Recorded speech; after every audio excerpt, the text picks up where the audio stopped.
Part 1.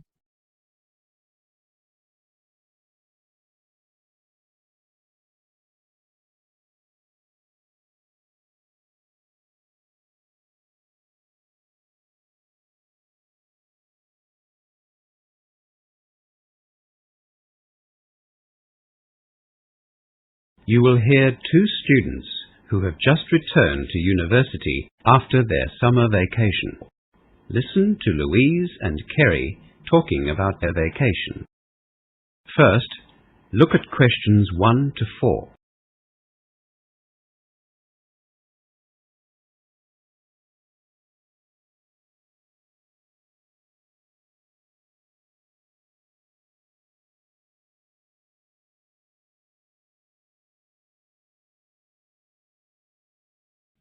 Now we shall begin. You should answer the questions as you listen, because you will not hear the recording a second time. Now listen carefully and answer questions 1 to 4. Hi, Louise. How was your summer vacation? Oh, fantastic. I only got back from Europe yesterday. Wow, that sounds exciting. Yes, it was. How was your holiday? Pretty quiet compared with yours. I just stayed around Cambridge, but we're planning to go to Europe at the end of next term. Oh, you'll have a great time. I really recommend it. How are you going to get around? Well, we've thought about renting a car. Flying is far too expensive. What did you do? We bought Eurail tickets and travelled around Europe by train. Was it expensive? No, not really. It cost us £203 for a Eurail Pass youth ticket. I've heard of Eurail. What did that include? Well, you get unlimited train travel in and between 17 European countries. It lasted for a month. Gee, for £203. That sounds reasonable. Did you visit all of the 17 places? Yes, all except for Ireland. We couldn't really understand why Ireland was included on the pass, but England wasn't. Yes, that seems a bit strange. Did it include the trip from London to Paris in the Channel Tunnel? No. Unfortunately, we had to pay extra for that train. But we did get a discounted fare because we're students. Were there any other restrictions on the tickets? Well, if you want to pay more or less money, you can choose another plan. There are 15 and 21-day plans, or 2 and 3 month plans. The only restriction for the youth ticket is that you have to be under 26. That suits my friends and me. None of us are 26 yet. We went to school together. Oh, you really have to do it. It's safe and easy and a great way to see the countryside. The weather was fantastic, and so were the people. It sounds great. Louise and Kerry go on to talk about travelling by train in Europe. As you listen to the rest of the conversation, answer questions 5 to 10. Before the conversation continues, read questions 5 to 10.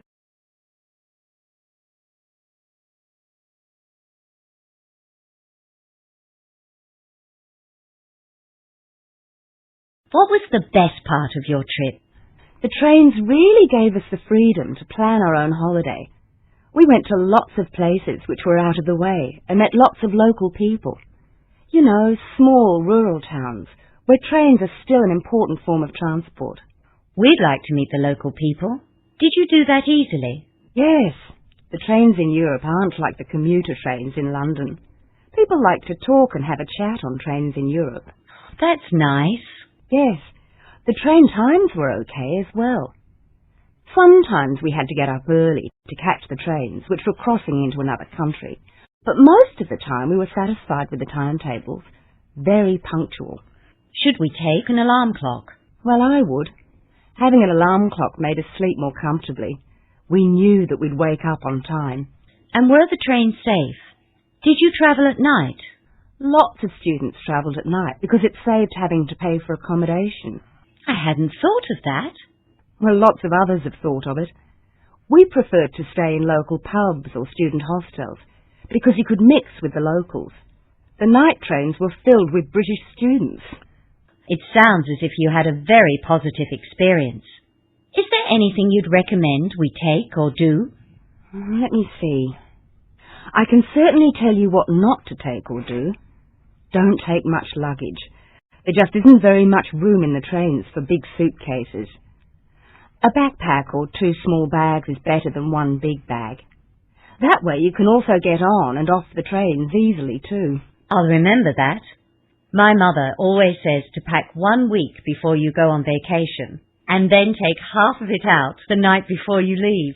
That's good advice, especially when you're riding on cramped trains. The other thing is to be careful with your valuables. Lots of students had money and passports stolen, especially at night.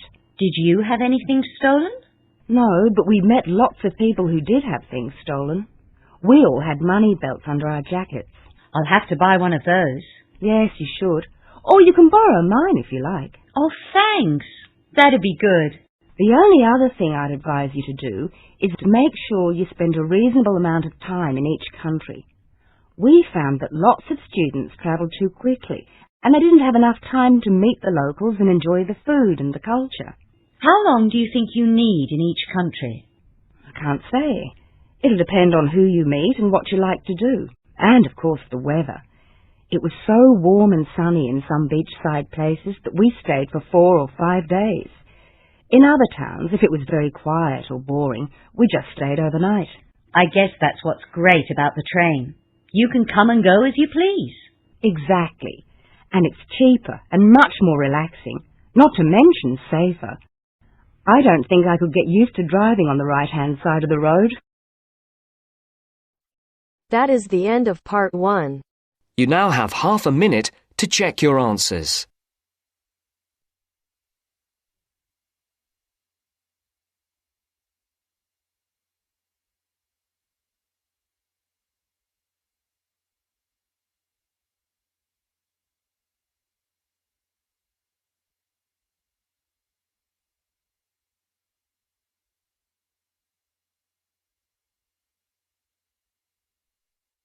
Now turns to part 2. Part 2.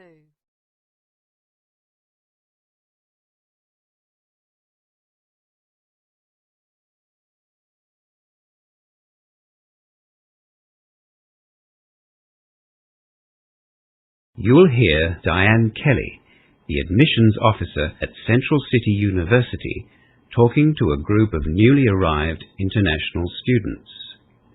As you listen to the first part of the talk, answer questions 11 to 16. Before you listen, look at questions 11 to 16.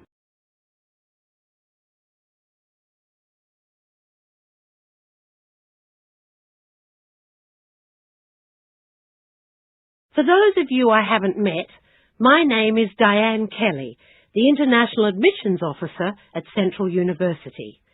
Today I'm here to explain some of the student support services which you might like to access during your courses. The first thing I'd like to make clear is that you are all entitled to this help. All you need to do is ask for it. You have full access to all of the regular university facilities here and additional services set up exclusively for international students. These services are grouped under 4 main areas of responsibility: academic support, librarian services, administrative services, and those provided by the Student Union. The staff in academic support services is qualified to assist you in course selection, content description, and explanation of assessment criteria for individual subjects.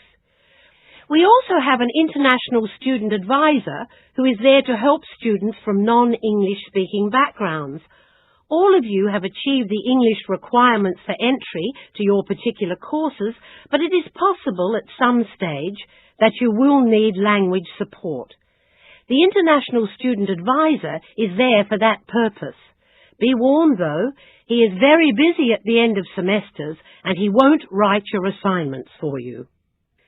If you need assistance with general study skills, the International Student Advisor will probably direct you to our Library Services staff. Library Services is made up of 3 departments: Research and Resource, Study Skills and the Student IT Department. The Study Skills Department is very active in promoting small learning and study groups. They will gladly help you to join one of these groups by matching your needs with other students. After you get your student cards, the Student IT Department will arrange your email access and passwords for the university computers. You do need to have your student card first, so don't go there without it. Student cards are issued by administration officers in the Administration Student Services area. A lot of you are in homestay at present, but if you want to move into more independent style accommodation, see the housing officer at the administration building. Don't be too optimistic though. Good, cheap accommodation close to the university is in high demand. It can be found, but we advise you to see the accommodation officer early. We also have a student employment officer and, of course, the homestay officer whom you would have met already. The university bookshop, and most importantly our international department, is in the administration building, so make sure that you come and see us if you have any questions about your passports or visas. The Student Union is also very active and provides some great services. For example, if you have any personal or financial problems while you're here, the Student Union offers a student counselling service. You will need to make appointments to see a counsellor. If you feel that you're not being treated fairly by another student or lecturer or university staff member, you might like to access the Equal Opportunity Service offered by them. They also run various social and sporting clubs and activity programs which I'd encourage you to sign up for. Before the final part of the talk, look at questions 17 to 20.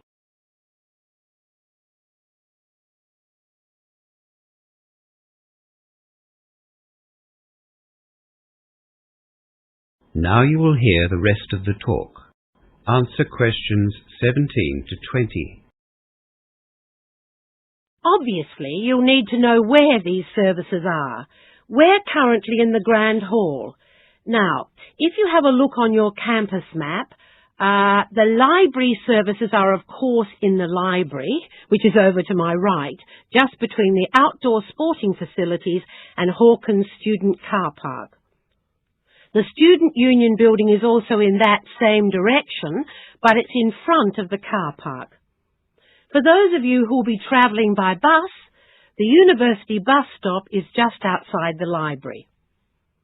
The administration building is over to my left, between the International Centre and the post office. Most of you have been to visit us already. Even though the administration staff look after the bookshop, it's in the same building as the post office, just behind the student refectory. If you come to the administration building, we'll show you where it is anyway. All of the academic staff are found in their particular faculty buildings, which you'll get to know very well.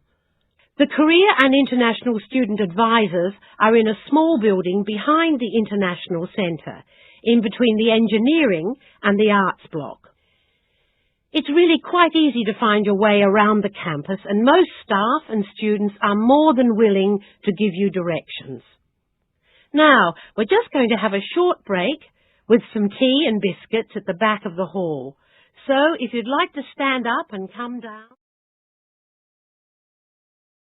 That is the end of part 2. You now have half a minute to check your answers.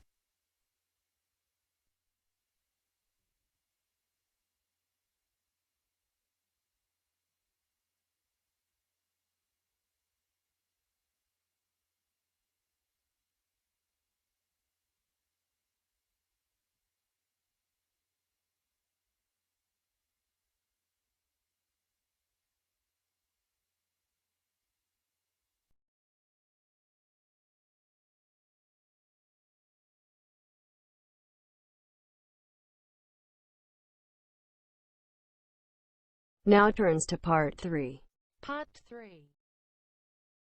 In this section, you will hear two students discussing the early childhood tutorial they are going to present. First, look at questions 21 to 26.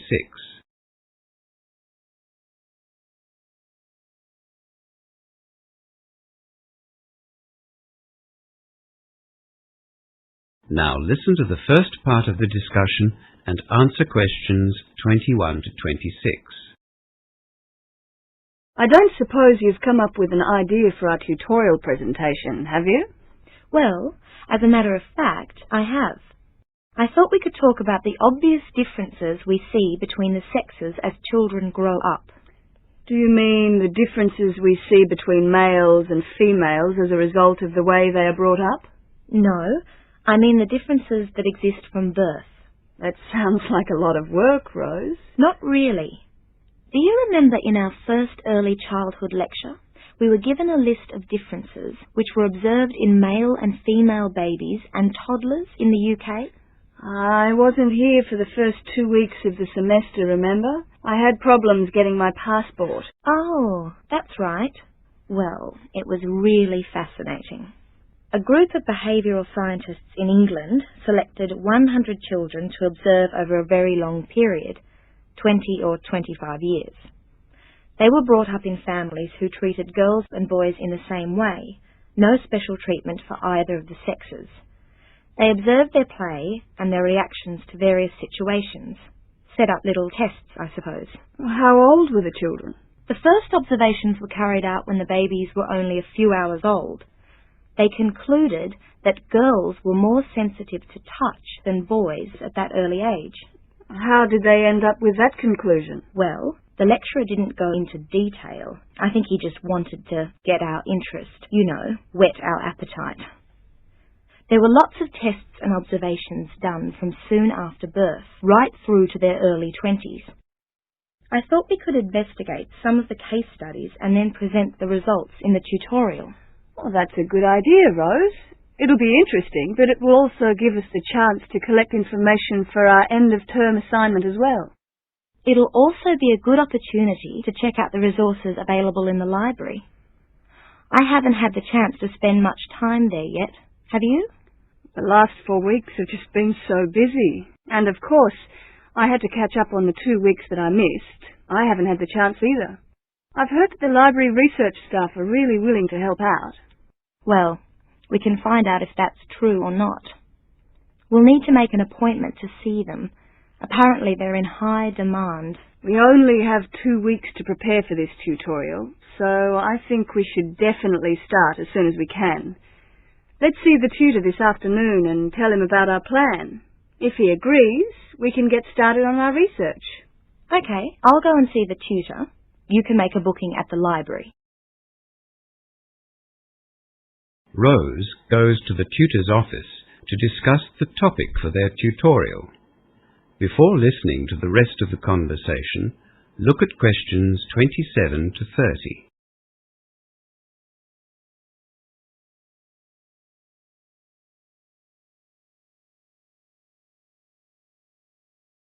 Would it be possible to see Jim Clark, one of the early childhood tutors? May I ask what it's about? We have to get approval for our tutorial topics in EC 101. Yes, I thought it might be about that. Unfortunately, Jim had to go to Sydney this week, but he has given me some specific questions to ask about the tutorials. Oh, we were hoping to get started on our research. We've only got 2 weeks. Don't worry. Jim's phoning in twice a day. If you give me the details, I can give you an answer by tomorrow morning. That's great. We are planning to present some case studies that were undertaken by a group of... Hang on. I just need a few short details. Let me see. I have to write down what the subject of the tutorial is. Okay. I guess the topic is gender and when the sexes start to act differently. So, is it about how male and female children are different? What can I write here, next to topic? Well, what about how the sexes differ? Okay, I'll put that down as your topic. Jim also wants to know the aim of your tutorial. Well, there are two aims, I suppose. The first is to show how they differ, but the other point we want to make is that the differences are innate, not learned. To show that differences between the sexes are innate, not learned. Right, that's the hard part. Now I need to know the date, time and room of your tutorial. It's in 2 weeks. Let's see. That'll be Tuesday the 26th at 11 a.m. We are in room B1203. And do you need any AV material? What does AV mean? Audio visual. You know, TV, video, tape recorder, overhead projector, that kind of thing. I hadn't thought of that. Guess we'll need an overhead projector. We haven't really started planning our tutorial yet. We just wanted to get initial approval from Jim. Never mind. You can always cancel the projector if you don't need it. Jim will phone in the morning. Do you want to come and see me then? Or I can phone you if you like. I have a lecture from 8 to 10 tomorrow morning, so I'll drop by after it finishes. Right. I'll see you then.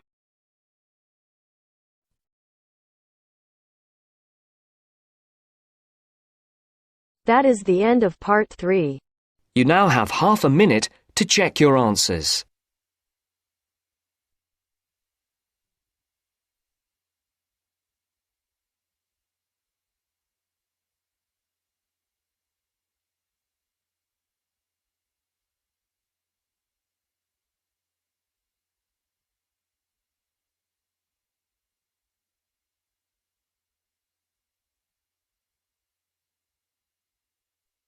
Now turns to part 4.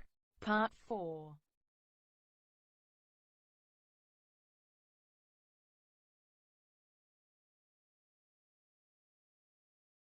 You will hear a lecture being given by a university professor to first-year students about the examination period. First, look at questions 31 to 40.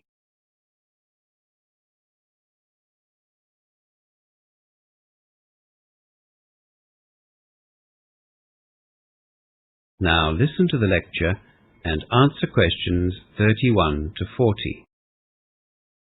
Welcome to our examinations workshop. This is an annual event which we've found very helpful for first-year students like yourselves, and I hope that this year will be no exception. By now, you'll all have realized that studying at university is quite different to studying at school. Some of you might have been shocked at one time or another during the semester when you received results for your assignments that weren't as high as you'd expected. I trust that you've spoken to your lecturers and tutors and sorted out those issues. The truth is that the transition from school to university can be a difficult one.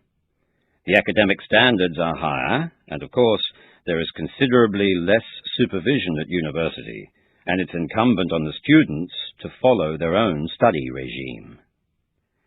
My aim today, though, is to help you to learn how to cope with the impending exam period by giving you some practical strategies to take with you into the exam. We've all known students who've had a good understanding of the subject material, yet failed exams or performed well below expectations. Likewise, we've known students that have, to all intents and purposes, done very little work and passed with flying colours. Often, these results can be put down to one thing: stress or a lack of it. Don't underestimate the importance that stress plays in exam performance. With any exam, you should front up feeling confident, relaxed, and organized. Rightly or wrongly, exams, in effect, not only test your academic ability, they test your frame of mind and your ability to perform under pressure. Stress has to be managed on two fronts: the physiological and the psychological. We all recognize that stress affects us physically. I'm sure you've all experienced an increased pulse, or sweaty hands or underarms, or shortness of breath when placed in a stressful situation. Sleeplessness can also be a problem around exam time.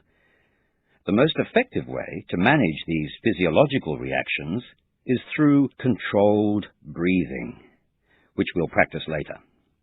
By controlling or regulating your breathing, you'll find that you can put yourself rather effectively into a relaxed state. Psychologically, stress affects the way you think. For an exam, you need to think rationally, and this is why you need to be confident and organized before walking into the exam. Continuing to think rationally after you read an exam paper which you know nothing about is very hard to do, but if you are organized and you've put in the time needed to learn the subject material, you will have the self-control you need to think rationally. Stress can make you panic, the worst thing you can do in an exam. Look at the question calmly and rationally dissect the question. And let's face it, even if you haven't prepared well enough, you'll still need to think rationally in order to do your best under those very trying circumstances. Just while I think of it, this is probably a good time to tell you a piece of advice that I give first-year students that come to see me. Don't rely on what other students tell you about the time they allocate to study. The reports we have had over the years have been ridiculously overestimated and underestimated. Follow your own study regime and don't listen to others. We're all different, so it stands to reason that the time we need to allocate to study will be different. Generally speaking, for every hour of lectures you attend, you will need another hour of follow-up or research work if you want to achieve good grades. Right, so where was I? We have to learn how to control our breathing, and we need to have enough confidence in our ability to be able to think rationally. Time management is another important factor that can make or break you in an exam situation. After you have gone through the breathing exercises, which you'll be familiar with, read over the entire exam, noting the different marks and weighting of questions. Only after you have done this can you allocate your own time to each question. If I had $1 for every time a student has told me that they didn't do as well in an exam as they'd hoped because they'd run out of time, I'd be rich. If you can manage your time properly in an exam, you will reduce the amount of pressure that you're under. Anyway, note the different questions and their marks and allocate your time accordingly, as I said. Then, answer the questions that you know first. This serves to relax you further and gives you the confidence you might need to tackle the more difficult questions. However, don't spend too much time on the easy questions either. Always be mindful of the time restraint and the marks that are assigned to the question. In summary, to do well in an exam, you not only need the academic ability, you need to be in a relaxed state of mind with the ability to think clearly enough under pressure to allocate suitable time frames to questions. If you can equip yourself with these skills and train yourself to observe time management, exam success is almost guaranteed.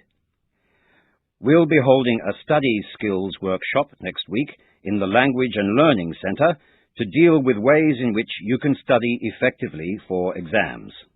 You are all welcome, of course. Right, now, are you ready to learn some controlled breathing exercises? That is the end of part 4. You now have half a minute to check your answers.